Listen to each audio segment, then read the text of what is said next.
Hey, somebody needs to sharpen my pencil. You have? Excellent. Good morning, afternoon, or evening. You are listening to The Professional Noticer. Hello, everyone. I'm Andy Andrews. Hey, thank you for making me a part of your week. My purpose here today and with every show we do is to play the part of a best friend or a coach. I want to help you live the life of your wildest dreams by giving you access to the greatest mentors the world has to offer today. Hey, have you joined wisdomharbor.com? For less than the cost of a single gallon of gas, you'll have access to original content only found on wisdomharbor.com that'll have a positive effect on your family. And that includes your little kids, teenagers, and adult children. Dave Ramsey says it's also perfect for your business and your teams. Utilizing video, audio, and the written word, content is delivered in small bites by Grammy winners, CEOs, comedians, chefs, best-selling authors, and Hall of Fame speakers. There are even guitar lessons from an award-winning songwriter. Check it out today and join your friends and neighbors who are already a part of wisdomharbor.com. That's wisdomharbor.com. Observations and answers, that's what we do here on The Professional Noticer. And as you know, we love it when somebody comes to the table with both. When somebody comes to the table with the observation and answers, we know we have a prize episode in the making. And our guest today is, I gotta say, this guy is on my bucket list. This is an exciting episode for me. Our guest is a columnist, a novelist, a podcast host. He's known for his observations of life in the American South. His work has appeared in Newsweek, Southern Living, Garden and Gun, the Tallahassee Democrat, Good Grit, South Magazine, Alabama Living, the Birmingham News, and he has authored 13 books.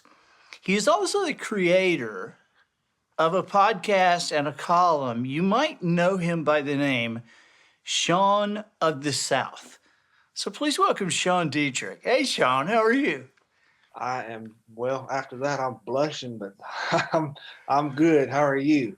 Good. I know it's hard to get introduced when all your stuff gets pushed into one thing, and because it took a long time to get all that, and then somebody pushes in one thing, and you think, oh, wow, really? Have I done all that? So, but man, the introduction that was given to me just recently by a really nervous man who was about to introduce me to a bunch of newspaper folks, and he was supposed to say columnist, and he said, ladies and gentlemen, I'd like to introduce you to the South's favorite communist. And there was not a single laugh in the place. They really didn't know what to think, and it was downhill after that. Oh, man, yeah, I think I first got a taste of what you do when the mayor of Mobile, Sandy Stimpson, sent me a column, and this was several years ago, and he said, read this. This is great. And I read it, and I was like, who is this guy? I mean, I can't even remember what it was about, but I remember thinking, dang, that's just brilliant. And so Sandy had passed it around to several people, and I talked to him about it, and I said, where did you get that? And he said, well, the guy writes a daily column.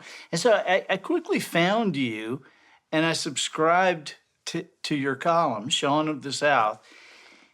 And I got to tell you, I pretty quickly got intimidated because I ordered one of your books on Amazon, and then I read that, and I went and I told my wife, I said, this guy, whoever this guy is, he has mastered that short piece. I can't. I have a hard time. I have a hard time doing that. And you you manage to so consistently nail things that we all see, but we never really think about, and and put them in with a tear or a laugh. And man, I'm telling you, I was intimidated. Well, I might never get out of this room by the size of my head just swelled 9 sizes. I don't, deserve what you just said, but I certainly appreciate it. I can't write long form, as you probably have already figured out. If you've read any of my work, you look at my stuff and probably go, "Gosh, well, I peter out like around 700 words." So No, that's not true, because I've read some of your long form books too, and I gotta say, and just while I'm piling this on here, um, the because I've waited a long time to talk to you. This is the first time we've ever talked. that's I've true. texted and emailed with Jamie, your wife, and my Yeah. assistant has, but you and I have never talked. And I've waited a long time and thought a lot about this, and I've had quite a few conversations with other writers about you, Oh, no. and and and one of the things that I want to say, just while I'm like lobbing this, piling this, on, I read your book, "Will the Circle Be Unbroken?" Now that's a memoir, Yeah. and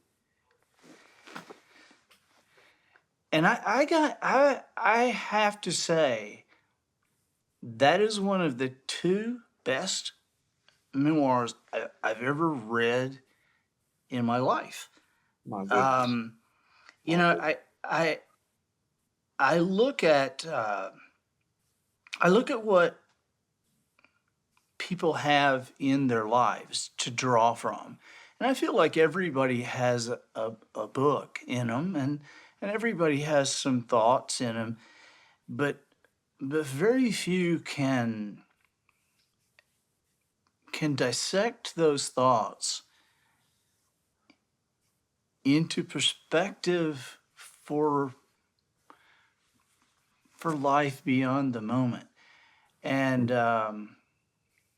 but your book, I never will forget it. It is a book that I use as an example of the greatest first line in a book that I've ever read, because I think that for people to have, I want to write stuff that people want to keep reading. And but your line, and I know I'm paraphrasing it here, but it was like I was whatever years old, and I saw a heron the day my dad shot himself. Yeah. Yeah. It's actually the first line was I wrote when I went to community college as an adult, and the teacher asked us to write a story. I was real excited to start writing, and she wanted us to dig deep. She wanted us to write something personal, and I used that. That was when I first came up with that line. I wrote that for the first line of my essay. It was something to the effect of, it was a Wednesday when my father shot himself, and she that was really one of the moments where she said, you might be a writer. I've had people in my class come through, and I teach them to write, but you could be, I don't know, it's up to you, but you could be a writer. It was the first vote of confidence anybody had ever had in me, ever, like that. And it obviously affected me. And so I knew that when I wrote that memoir, that I wanted that to be that first line. Uh, so you saying that to me, no one's ever said what you just said about the first line. So when you said that, that kind of means a lot to me. Yeah, So I appreciate it's that. the example that I use, because obviously a lot of people come up to you and ask about writing and wanting to write a book and wanting to write, and how do you write, and how do you get your ideas, and I hear that a lot too. and one of the conversations that I get into often is I'll say, line up the 10 best books, your 10 favorite books, and think, what is it that you liked about them? What made you keep reading them? What did you like? Mm. What was it that grabbed you? And and for most of us, it's something that begins quickly. You don't have to wait for. Right. But your book, "Will the Circle Be Unbroken?" That's the greatest example of a first line that I I appreciate can that. think of. And the other memoir that I think stands there with yours is one called "A Hillbilly Elegy" by J.D. Vance. Are you familiar I with have that? not. Someone has told me about that. In fact, just this week they were telling me about that, and I have not read it, but I should order it. Dave Ramsey. I was with Dave, and he asked me if I'd heard of it, and I said I have not. And he said, "Promise me you will leave this room and go to a bookstore and buy that book right now. You Wow. know these people, you know." And he was right. I read that book long before I read yours. And I've given that book away several times. And I've given it to people and I've said, just be aware it has the F word in it a lot, but it's Mhm. most often said by the guy's grandmother. So yeah. But Wow. but your book is similar in the impact that book has about growing up and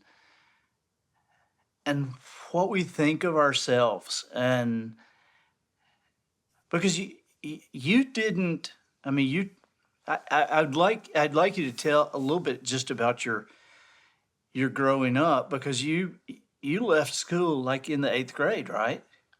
I never got to 8th grade, 7th grade, but yeah, my father died when I was 11 years old, so 12 came around, and I failed the 5th grade. So I had a real academic, I was a real academic mess. But it's kind of ironic because I love to read. So everything else, math, science, I mean, study habits, all that. But I love to read. I always read. So that was my one saving grace that followed me. After he died, I went to school, and I, I was sat in the bleachers. We sat in the bleachers before our teachers came to get us, take us to class in the gymnasium. And that day, the other students kind of scooted away from me. They didn't know how to deal with me, and after what I'd just gone through that week before. So I sat alone on the bleachers, and I remember thinking, I don't want to do this. I don't want to do this. And because my mother was in such a state, I mean, she was, for lack of a better word, she was just absent in the mind for Sure, a little while. sure. She had no problem. I quit school, and I did not go back to school until I was a grown man. I guess I was my late 20s. And so that was an interesting way to pitch a book to a publishing company. Uh, and yet, I think, what, like I said earlier, what has saved me has been my love of reading. I self-engineered an education for myself. And when I went to enroll in community college, the woman asked me if I had a GED. I said no. She said, "Do you have any credentials I can take, to see if we can get you into this school?" And I said, "I got nothing." She said, "Well, you are up a creek." And I said, "Well, okay." And I turned around to leave, and one lady looked at me and said, "Well, there is one way. We have this test that we give to a lot of those people who come in from the sticks who've been homeschooled." She said, "We have to prove that they know stuff before we let them in. They don't have a GED, they don't have a high school education.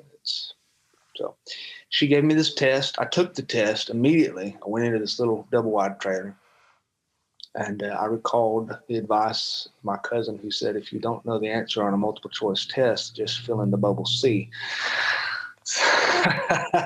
So I didn't know about 3/4 of the information, but when it came to certain things, I was surprised at myself that I knew, because I had read a lot of books, and I'm not talking highbrow books. I'm talking, you know, low class literature, but you still can glean a lot. So I finished the test. She put me into college. I made it. I passed.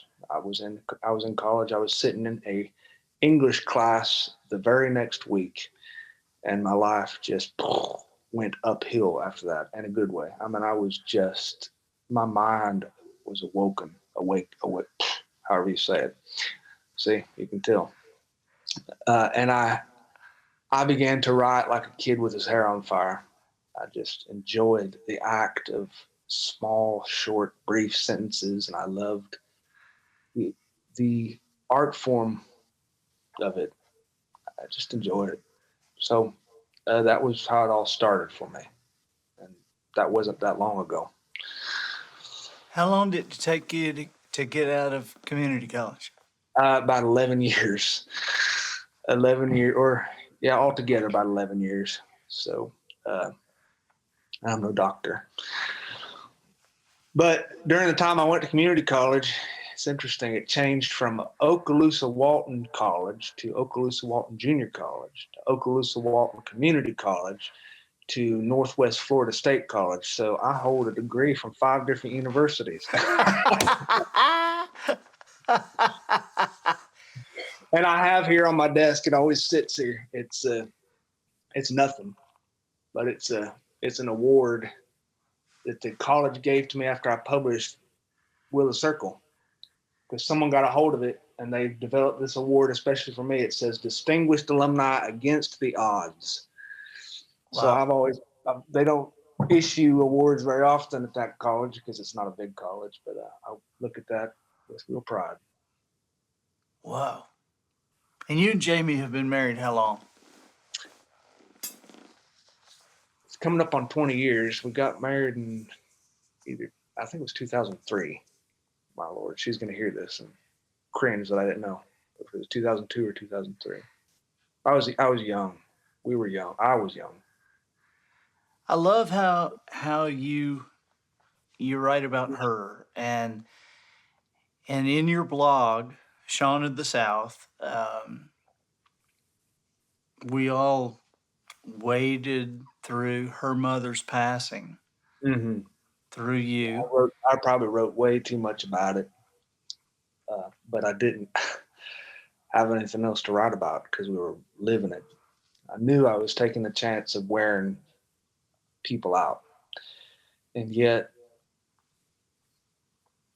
at this stage of my life, it's, even with the things I've been through, it gets harder, for me at least, to deal with grief and loss and bereavement.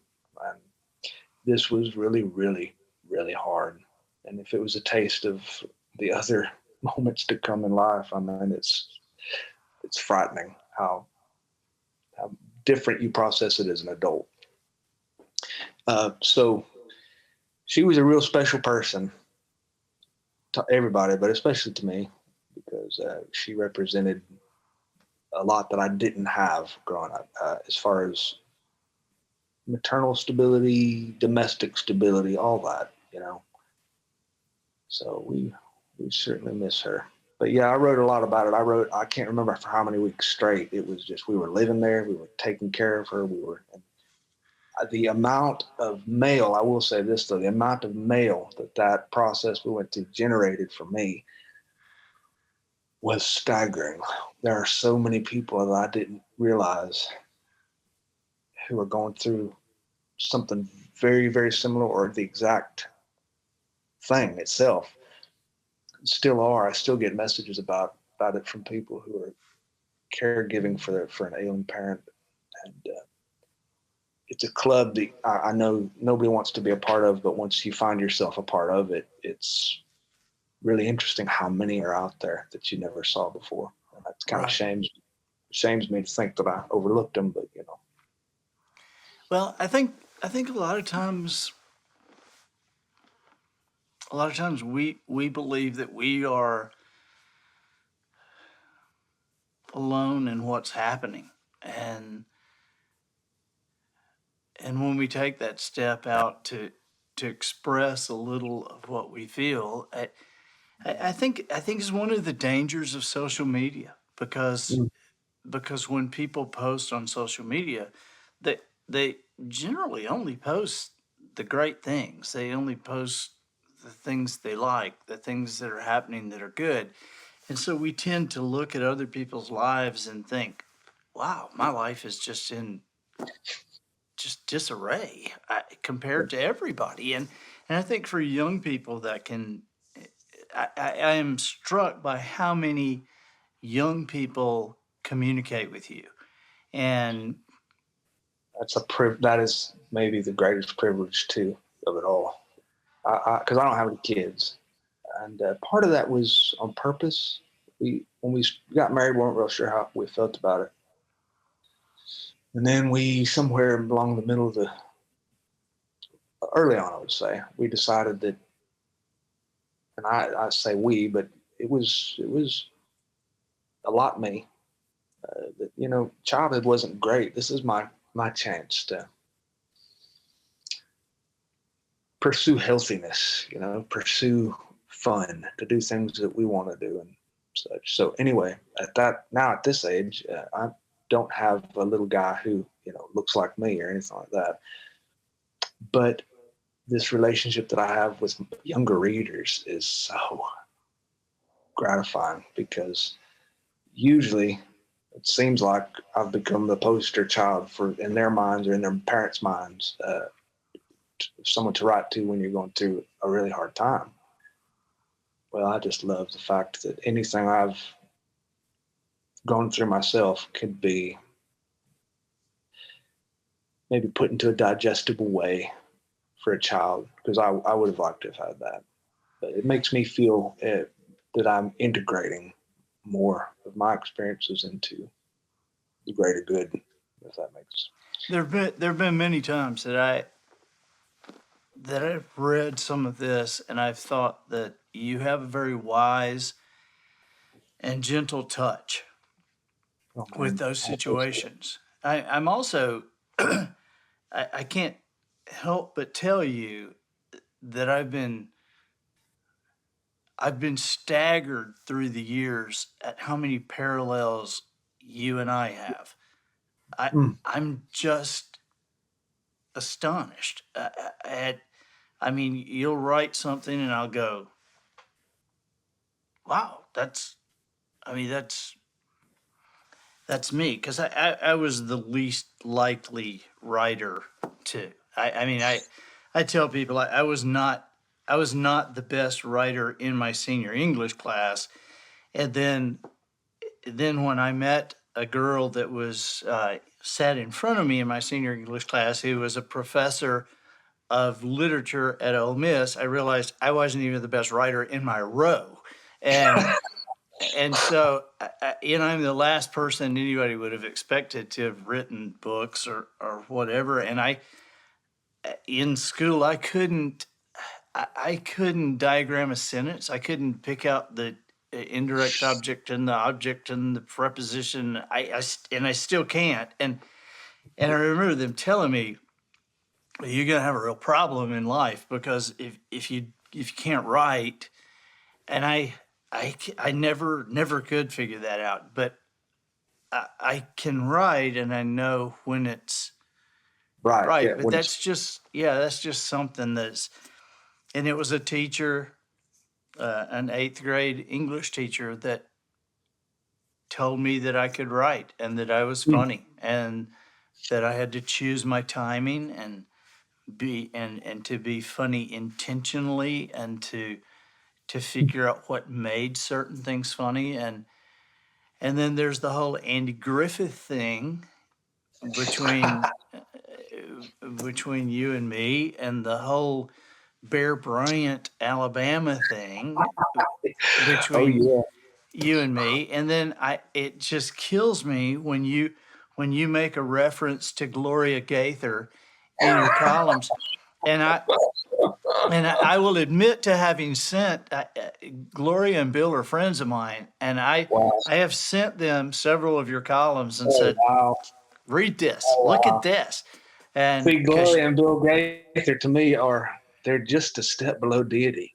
yeah, They're a name we saw in the hymnal right next to Charles Wesley, or John Wesley and all this. I mean, this is so that really. I mean, I get a little nervous hearing that. I know I tease Bill. I say, dude, you're still alive and you're in the hymn book. You're alive and you're in the hymn book. And and Gloria is just like the wisest woman I've ever met. She and One day I would love to meet them. I've never even been to well, one of to their homecomings. I can make that happen because they would love you. I don't know if And they'd love me, but I would love them. yeah, well, that is a special bunch. And when you get Gloria talking about writing, it's just deeper than you can almost comprehend. I mean, that she and Bill, the ASCAP is the music licensing thing, and most people don't know this. What I'm about to say, but it's like the PGA Player of the Year. That's the money winner. That's the golfer who's won the most, who's made the most. Mhm. And so ASCAP does an ASCAP Songwriter of the Year, and they have for years. And that's the person who's brought in the most royalties, the most radio plays. Well, Bill and Gloria Gaither in the year 2000 were songwriters, ASCAP Songwriters of the Century. Wow. Which when you think of all the music that's I'm been not done, surprised though. I'm not surprised. it's just it stuns me. So what is your process, Sean? You are so you are so consistent and you're so productive because I look at what you're putting out on a daily basis with the blogs, and then you manage to write books too. I Yeah, mean, do you well, ever walk around outside? What is your process? How do you? well, I'm certainly making up for lost time. There's some of that probably motivating me. My process is I wake up and I usually get right into whatever book I'm working on. That's kind of that gets my first attention of the day, and I will write and write, and then I will take a break. When maybe let's see if I write from maybe 8:30 to 1:30, something like that. I'll take a break somewhere around there, maybe two, and I'll go for a run outside or a walk, or take the dogs out. I try to purge my mind, my head.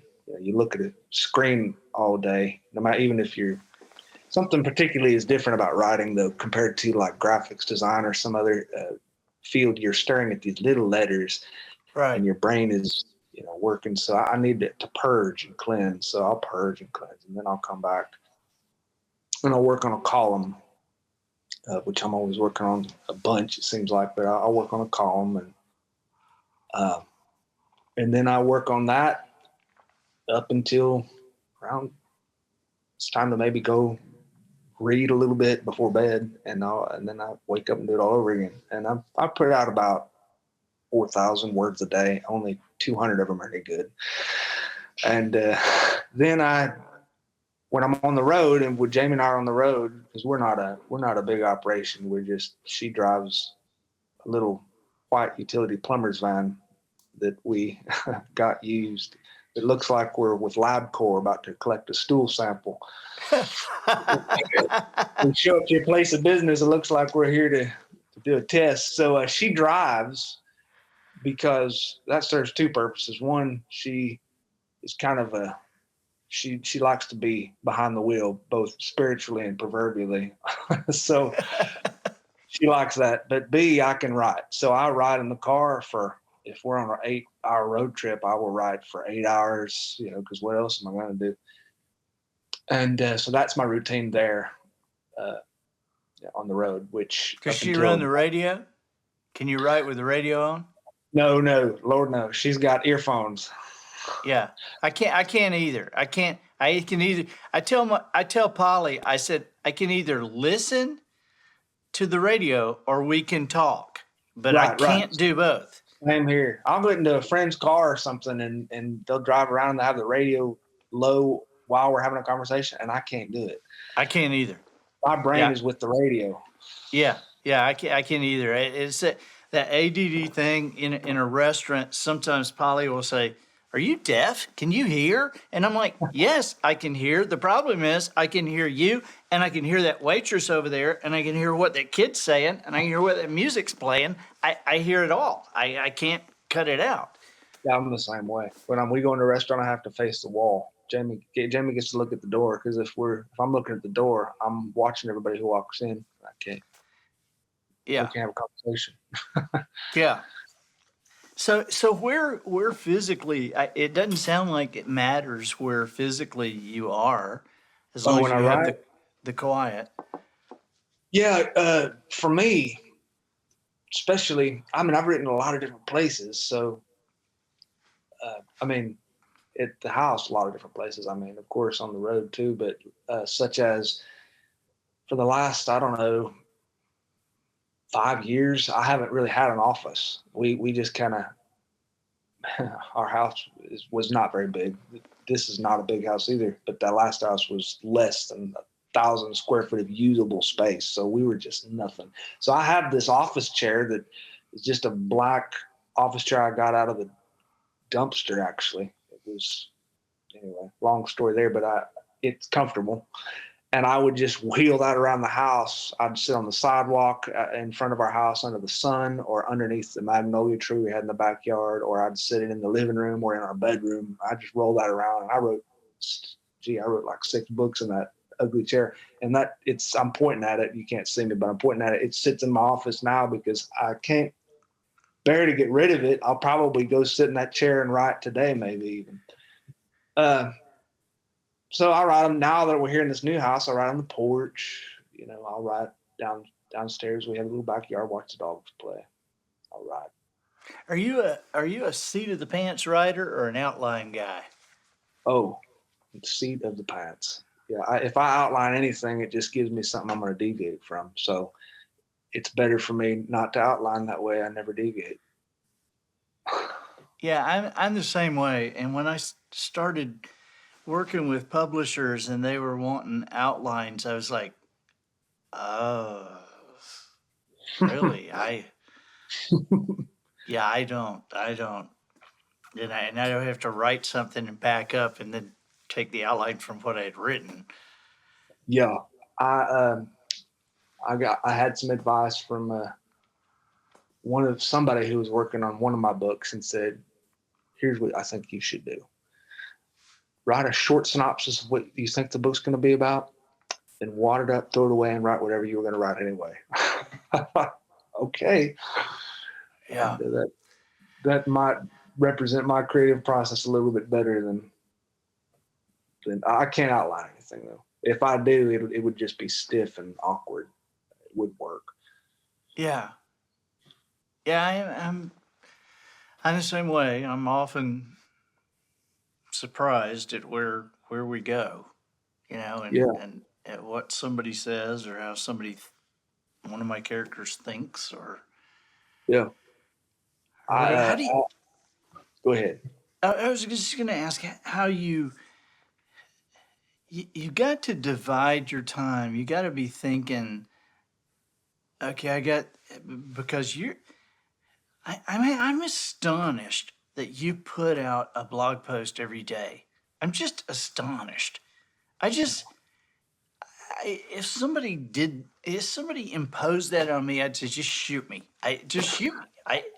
And so I wonder, how how do you discipline yourself, number one, to do that? But what kind of time constraints do you put on that when you know you've got deadlines with larger pieces of work Mhm. as well, and you've got you got Jamie you got to eat with Yeah. occasionally, and Yeah. you got bozos like me wanting to talk to you, and Who make me feel so good. Yeah, that's not a bozo. Uh, I I would say, in the words of Bear Bryant, you dance with the one who brung you. And the blog is where it all started for me. And that's right. where it all happened. I have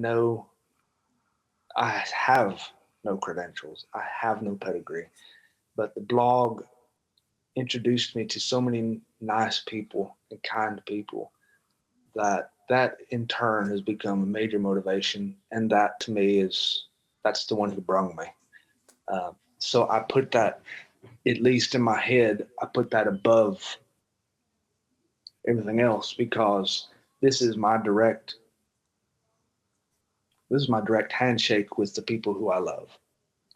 So I give that a lot. I give that maybe the greatest amount of energy that I have every day, even even maybe greater than my longer pieces of work, because I can divide that effort up a little easier than I can when you have to be concise and write a column. But I do have to stick to I do have to be real economical with my schedule. I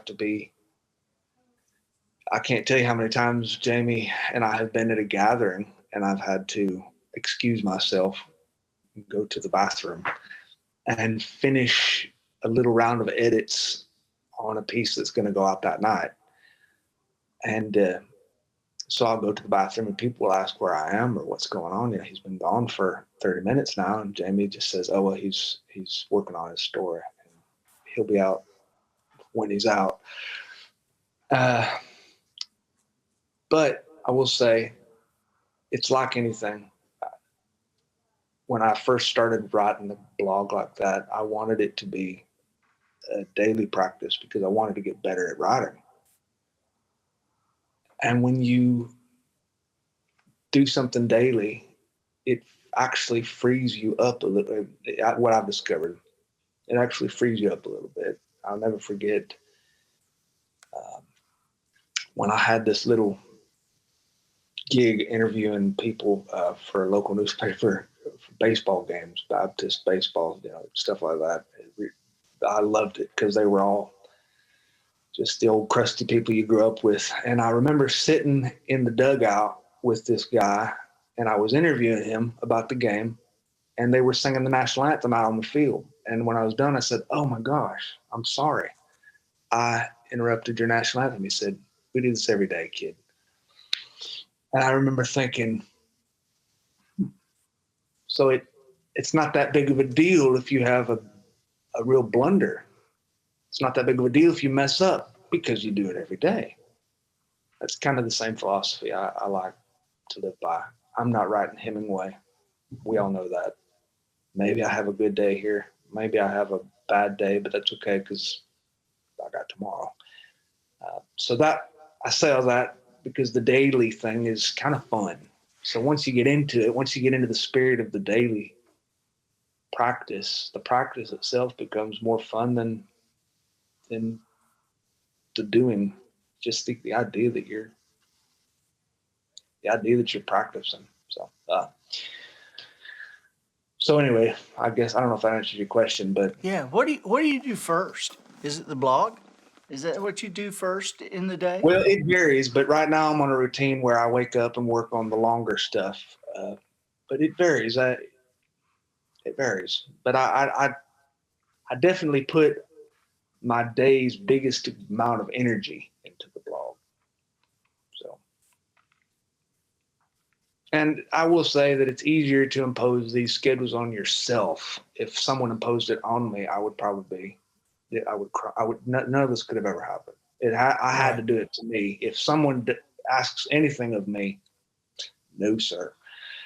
And it goes that way as far as the longer form too. For me, Jamie deals with my publishers. I don't have any contact with them. I know nothing about what they want of me, what they ask of me, because if I did, I would be paralyzed. And that's a weakness of mine. I'm not good at business of any kind. I'm not good at knowing deadlines. I'm not good at pressure. So I'm very, very blessed in that she can handle that for me. And I know I still, I work on my books. I have no idea when they're due. I have no idea what I'm shooting for. I have no idea what the publishers have said, what they're asking. I have no idea what I've made on anything ever as far as financially. She's not allowed to tell me. I don't want to know because I don't write for that anyway for me. And if I knew, it would just lock me up. So she's a great blessing. Not everybody, I guess, has a Jamie, but I feel lucky that I do. Boy, I mean, the more we talk, the more you and I are alike. Because that is something that locks me up too. I can't I can't deal with that kind of stuff. And I think I have a great long track record of disappointing people. Is when I was younger. And so if I know I've got an opportunity to disappoint somebody, I know subconsciously I will rise to the occasion.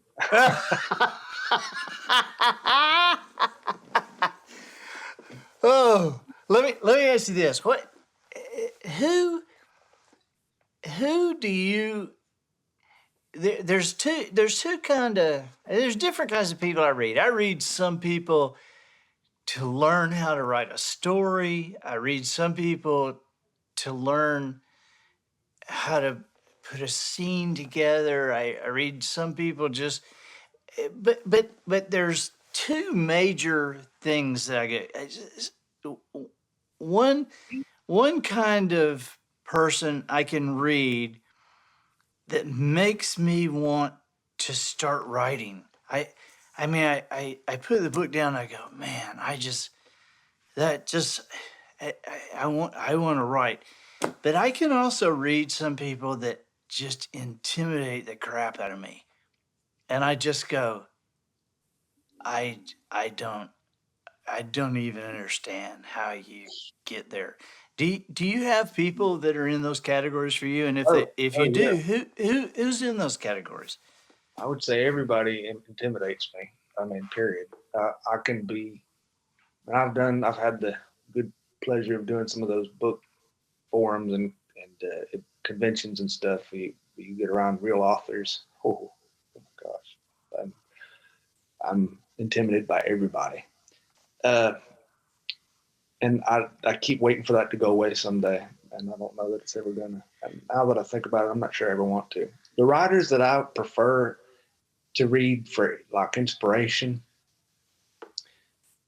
I love Louis Grizzard. I grew up loving Louis Grizzard. I realize he's not high literature, but the short form that he embraced and that he really I know he didn't pioneer it, but he certainly took it to a nice new place with the what he did.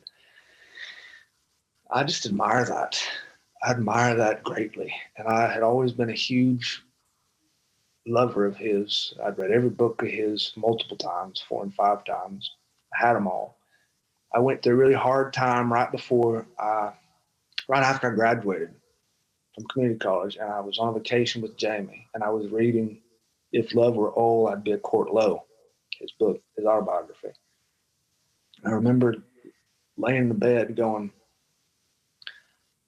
I can do this. I can do this.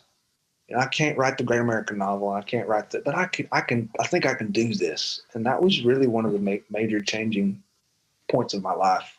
I think somehow I believed, either foolishly or truthfully, that I had a real shot at doing this, whatever you call this columnist thing. So whenever I read his work, the oil in my mind starts to move, and I get lubricated. Ideas, wheels start to happen, and I will go back. I've got a whole shelf back there, just his stuff, and I frequently consult it. That, and I know this is cliche, but I love the work of Mark Twain big time, just because I like how he had a gift for aphorisms. You know, he could turn a phrase that it's going to be repeated for the next 200 years because the way he said it, and it was never. It might have been in his day, but at least in our day, it was never a cliche. It was always very fresh and original, and it was always brief, concise. I just love that, and I read his stuff, and everybody loves him. I love him, and the rest, they all intimidate the snot out of me. So, I mean, I read there's so many people I can't read because it would just make me too. I'll feel so bad about myself, and I'll lock that. Somebody gave me a book. This is for instance. Somebody gave me a book because I'm a big Braves fan. When the Braves were finally into the series, they sent me a book. I think it's called One Shot at Forever. It's by a younger writer, maybe even around my age and generation, about Brian Snitker, the manager, when he was a young man in Illinois, and about this team that he was on in the early 70s that won the regional championships. And it's just a hometown good, feel-good story and well-written. I opened that book up and read like the first 3 pages. And I was so knocked out by how well this guy wrote that I closed it and said, I don't think I should ever write again. You know, so I feel that way most of the time. Well, the Braves are another thing that you and I have. Because when I read that about you, I can't tell you how many nights I went to sleep as a kid with that clock radio playing Milo Hamilton and Ernie Johnson and Phil Necro on the mound, and Orlando Cepeda at first, Felix Millan at second, Sonny Jackson at third, at short, and Clete Boyer at third, Hank Aaron in right, Rico Cardi in left, and Ralph Garr in center. That was a golden era. Yeah, that was one man I wanted to meet more than anybody was Hank. I wanted to meet Hank Aaron so bad, and I truly believed that if I kept kind of saying it enough and putting it out there, that it was going to happen, and it never did. You know, when I was a little boy, my dad, we were at a Braves game, and I remember Chick-fil-A had just come out, and my dad called it Chick-fil-A because nobody knew how to pronounce it. It was just, and so he said, "Hey, these Chick-fil-A's, these are good, aren't they?" And I was down by the dugout, and I, just waiting for the players. They're warming up, and I was a little kid, and my dad came and got me. And you think about this happening today. This would never in a million years happen today. But my dad grew up in Jackson, Alabama. And so my dad came and got me and said, come with me. And I said, Dad, I'm waiting. And he said, no, come with me right now. We went up and hit the concourse and then went beside. There was a man standing at this ramp, and my dad just like hi to him. And you go down, and my dad opens this door, and there's these guys playing cards in their underwear. And oh my gosh! And I recognized immediately Clete Boyer because he had a beard. That it wasn't a beard, but if he didn't shave for 12 hours, his face was black. It was that thick. And he said, "Hi, kid." I said, "Hi." And he said, "You want a baseball?" And I looked at my dad, and my dad nodded, and I said, "Yes, sir." And so he he signed it and passed it around the table, the other guys, and they signed it. And then my dad said, come here. And so we walked over, and there I saw Hank Aaron over talking to a guy in the corner of the locker room. And my dad kind of went like that. And Hank goes, remember, and I go over, and the other guy leaves, and it's just me and my dad and Hank Aaron. And oh my gosh. and Dad said, Hank, this is my son that I was telling you about. And I was glad for him to meet you. I don't know what my dad said. I was just like, ah. And he signed a baseball for me. I've got it right there. It's sticking on the wall right there. But my dad had just like walked into the locker room and said, Hank, you grew up in Mobile, I grew up in Jackson, and we're right near each other, and I've got a boy up here, I'd love to meet you. Can I get him? And he said, yeah. And I mean, wow. This was like in the 60s, late 60s. I mean, you would never in a million years do that today, and nobody even thought about doing it then. Yeah, right. But your dad did. Yeah, and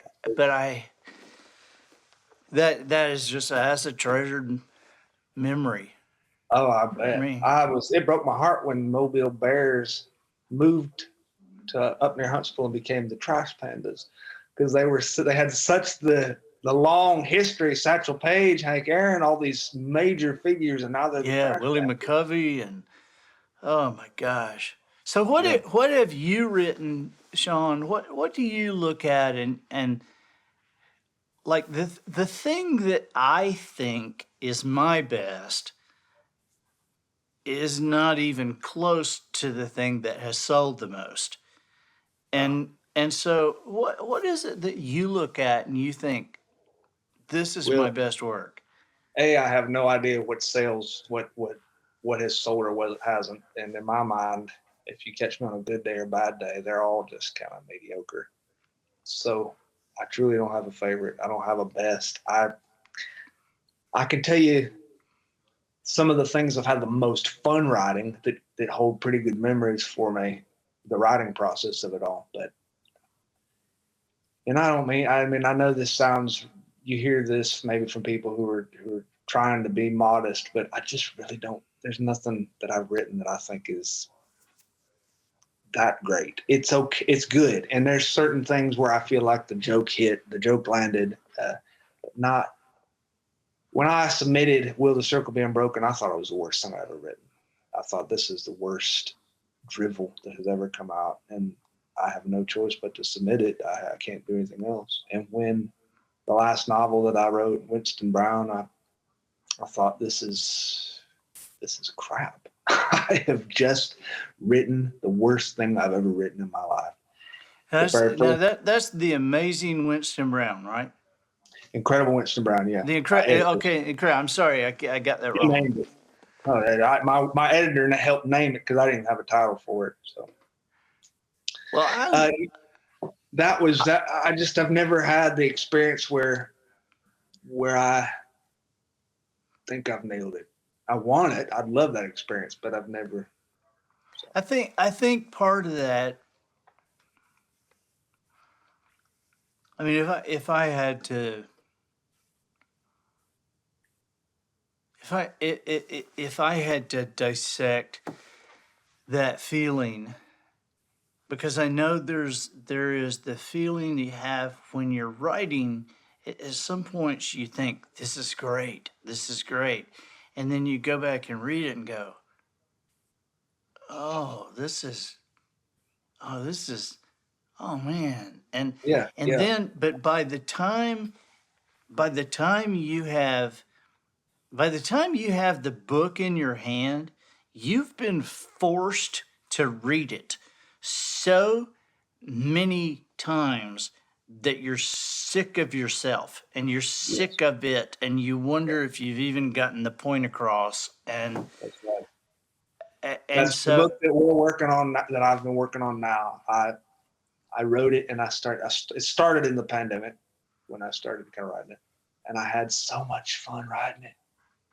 Then I reread it before submission. You know, I worked on it every day, submitted it, and I thought, this is so bad. And I submitted it, and then they sent it back to me, and I forgot about it. Sent it back to me, and I read it again for the first time, fresh eyes. I thought, this isn't so bad. Then I submitted it, sent it back to me again, reread it again. I said, this is worse than I thought it was at the beginning. This is the worst thing that not just I've written that has ever been written by an American. And then it just kept going. It's changed, and what's really, I think I'm realizing just how little I know. I mean, I knew I didn't know much, but I know even less about it now.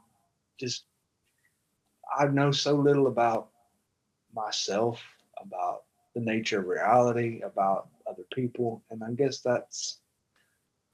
as long as you're open about it, at least the people who come along with you know that you don't have the answers. Can at least say bless your heart. Yeah. If not find anything maybe beautiful in it, which I hope. I hope at least somebody feels better when they read anything I've written.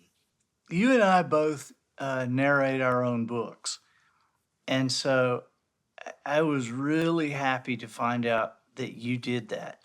I love that they let me do that, because I could not bear somebody mispronouncing or missaying, saying a line with a different meter. So I feel so privileged to be able to do that. So have you met Gabe Wicks? Yes.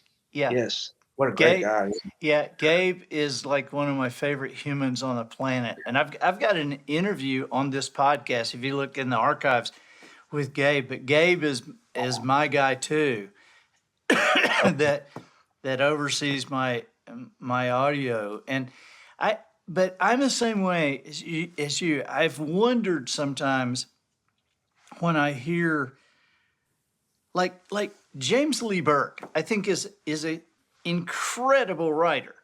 And then they have an actor, a famous actor that has done 20 of his books, but he mispronounces the same words in every book. I mean, this is done in Louisiana, and it just kills me when the guy says, in among the lily pads, the bass and bream were rising to. It just drives me nuts. And he'll say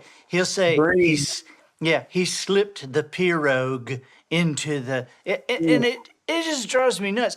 But I've often wondered if they're so sick of reading their own book that they don't even proof the audio.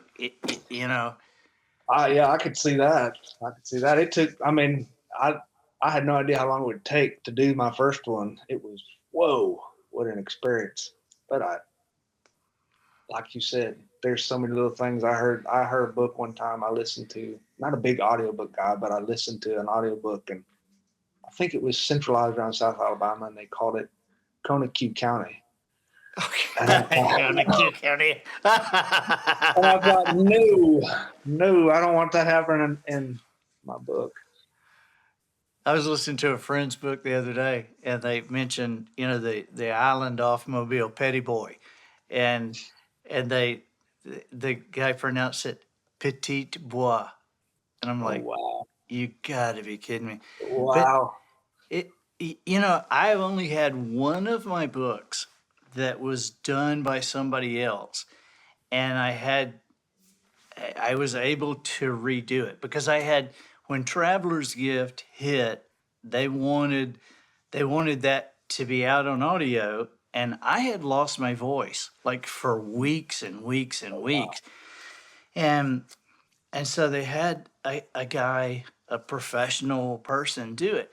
And I was so upset because I had, in the part where I was describing Abraham Lincoln, and so this is a guy going back into time, and he's meeting Abraham Lincoln in the tent before Lincoln gives the Gettysburg Address, and the narration says, and David Ponder was surprised when Lincoln spoke because his voice was not the deep baritone that he had so often been portrayed in films, but was a high tenor, which I had found that out researching. Like, how could one guy be heard by 10,000 people without a microphone?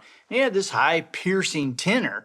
And so I put that in the story that the guy who met him was surprised when Lincoln spoke that he didn't have this deep, rich baritone that had been so often portrayed in film, but a tenor. And then the guy reading the book says this, and then he goes, and Lincoln said, "Hello, David."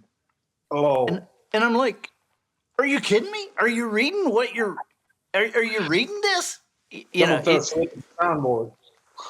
but stuff like that drives me nuts. Hey, before we go, I've got one more writing question to ask you, and then something I want to just kind of tell you, I guess, just because I've got you here. Uh, the writing question is, I know you play guitar, and I know you sing at your events. Do you write songs too? Not really. I have written some songs, but not any, not many, and not really. I wouldn't call myself a songwriter. If I do, they're usually parody or funny songs. You know what I mean? Right. Uh, and my reason for that has always been pretty simple. You're not going to ever write anything better than what's in the Broadman hymnal. So why even try? I've got enough material to last me for 6 lifetimes, which is, I do a lot of hymns because I love hymns. And then Right. once you get out of that zone, you got enough great songwriters out there. But no, I do like parodies though. Now, sometimes I enjoy that. I enjoy having to fit that into the meter, you know, a joke also fit into the meter of a tune so that you're not adding extra words. That's tough, but it's Right. fun. But Well, I wouldn't say I've got there are 4 people.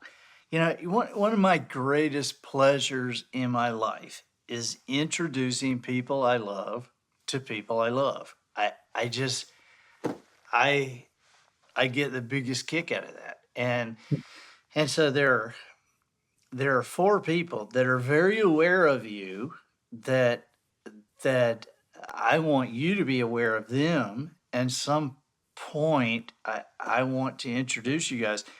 Uh, One is a guy named Anthony Crawford, and Anthony is a songwriter. He's part of Sugarcane Jane, and Anthony and I went to school together, or actually, we were in the same town. We didn't actually attend class, but we were in school together years and years ago. And Anthony ended up writing songs that have been done by Neil Young, Steve Winwood, Kenny Rogers, Vince Gill, Dolly Parton, wow. Dwight Yoakam.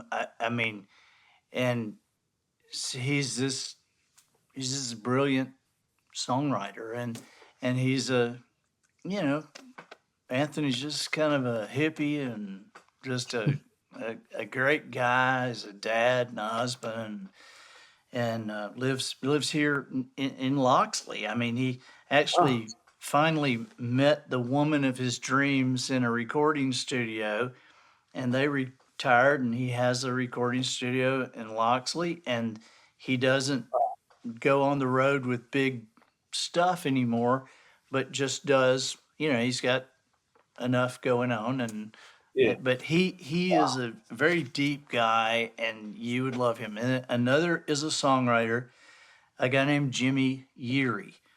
And Jimmy is he wrote the CMA Song of the Year and ACM Song of the Year a few years ago with "I Drive Your Truck." I don't know if you've heard that song, but check that out. "I Drive Your Truck." I drive your And truck. yeah, and it's a song about a dad and the way he remembers his son who was killed in battle. Wow. But he also wrote "I Called Mama" for Tim McGraw, I know that. and a couple of Cold Beer Conversations for George Strait, and Huh. I'm Gonna Love You Through It for Martina. But Jimmy is very smart, and he's like you, very deep. And but Jimmy has gone like kind of a little bit beyond me in that he knows. I look at Jimmy and I go, wow, I have 60,000 words to put my thought down, and you have to do it in 2.5 minutes. And Jimmy told me one time, he said, everything that could have been said has been said.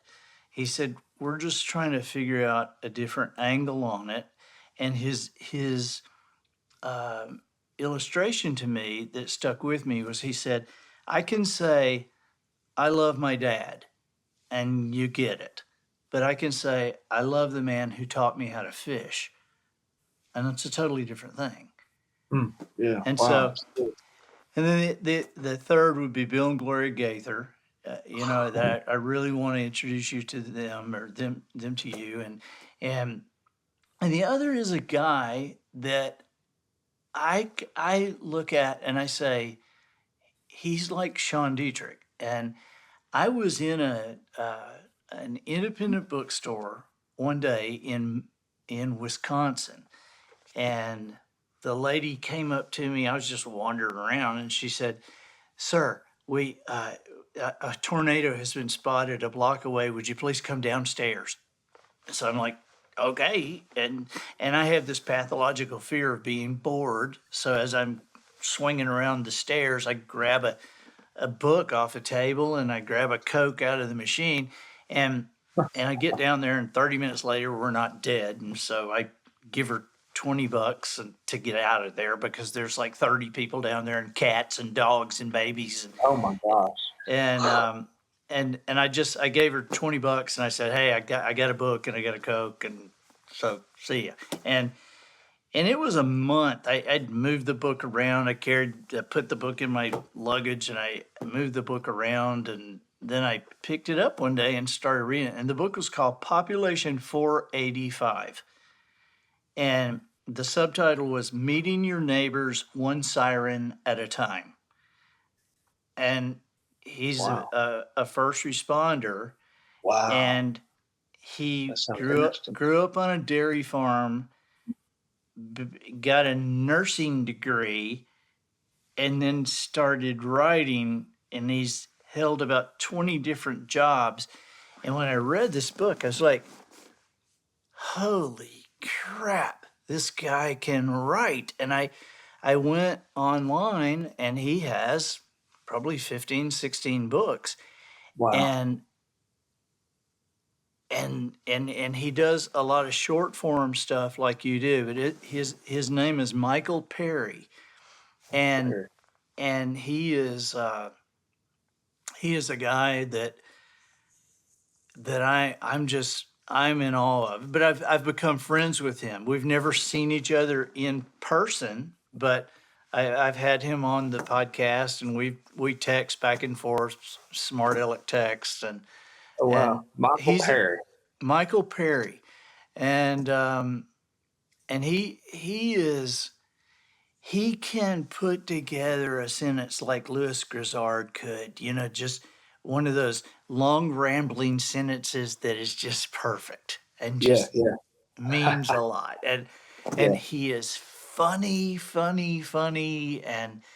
and very deep. And so I think you would get a kick out of him. Yeah. Well, shoot. You got a lot of friends. But well, I just again, one of my greatest things in life is turning people on to somebody that I have found that I really admire and really like, and that's why I've talked about you so much, buddy. That's scary. So much. I was at a Dave Ramsey thing the other night up in Nashville, and a bunch of his friends were there, and I had a group of them together, and I said, "Okay, who knows Sean Dietrich?" And people were like, Who? No, no, no. It's almost like I look at you and Michael the same way I look at one of my favorite books is The Old Man and the Boy by Robert Rourke. And I don't know if you've ever heard of that, but I Mm-mm. had a friend tell me about this book. I asked him, I said, what's your favorite book of all time? He said, The Old Man and the Boy. And I was like, okay, I hadn't heard of that. And he said, really? The Old Man and the Boy. He said, my daddy gave it to me when I was 12. I've read it 10 times. And I was like, who wrote it? He said, Robert Rourke. And I said, I don't know. And he said, the guy, he used to write old magazine articles. And so it turns out the book was written before I was ever born. And it's set before the Depression. And it's this boy being raised by his grandparents, and the granddad's the old man, and just teaching him hunting, fishing in the woods, camping, and going to, black churches and in Wilmington, North Carolina before the Depression. And I read that book, and I think of him like I think of you and Michael Perry, because on that book, on the cover of the book, it says over 150,000 copies sold. And I told my wife, I said, you see this? I said, I am embarrassed to have sold 1 million of anything when a book like this has only sold 150,000 copies and people don't know about this book. Wow. And I've read the book 5 times. I've read the book 5 times, but it's The Old Man and the Boy. You would love it. I want to hear when you read it. I will. I'll read it. I looking forward to that. I mean, every now and then I'll get a recommendation for books, and I'll read it, and it just blows my mind. And then all of a sudden, I'll notice other people talking about that book who I had never paid attention and talk about it before. That happens.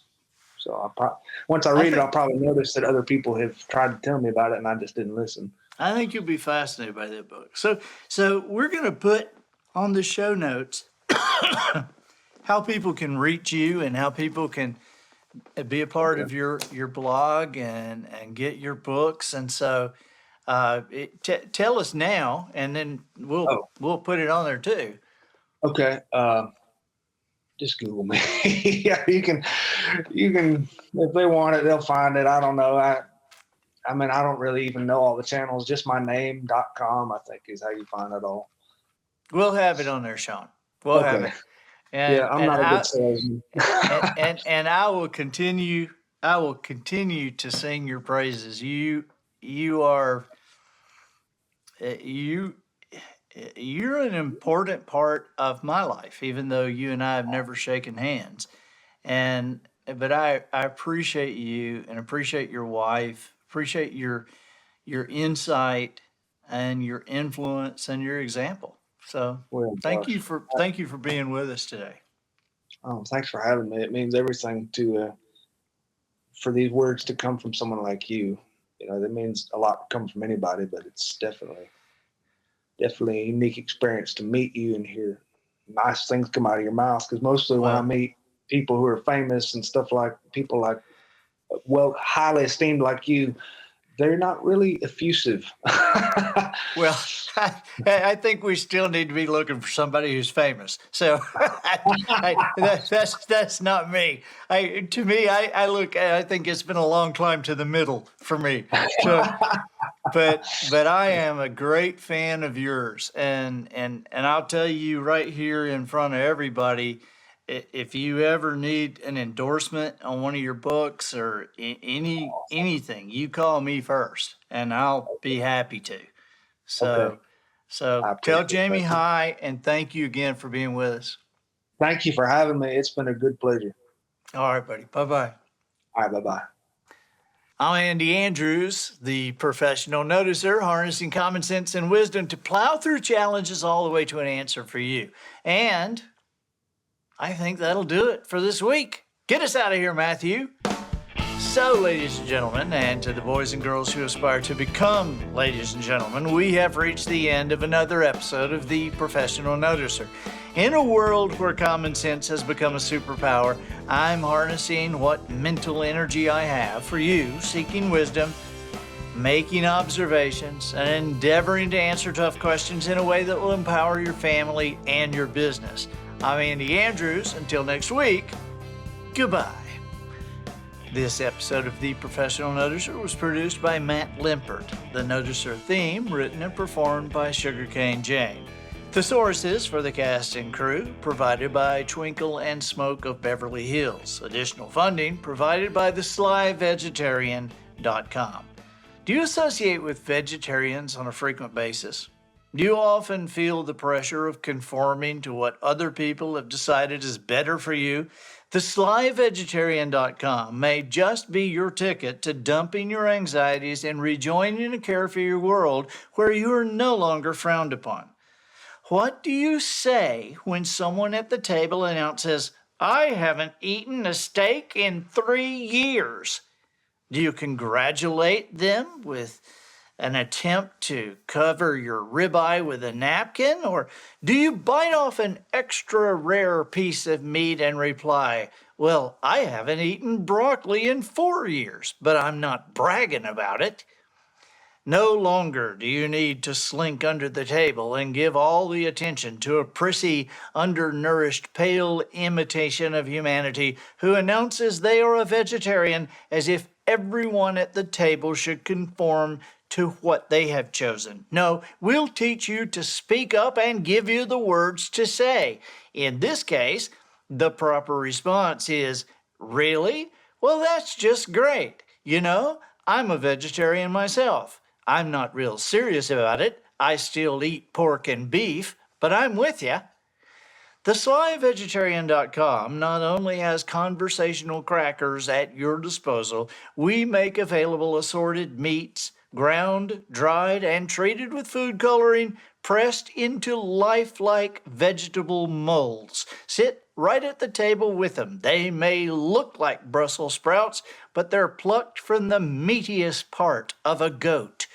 All red meats, all parts of the flesh-covered bone structure, camouflaged to look like the salad of your dreams. Join us online now at theslyvegetarian.com.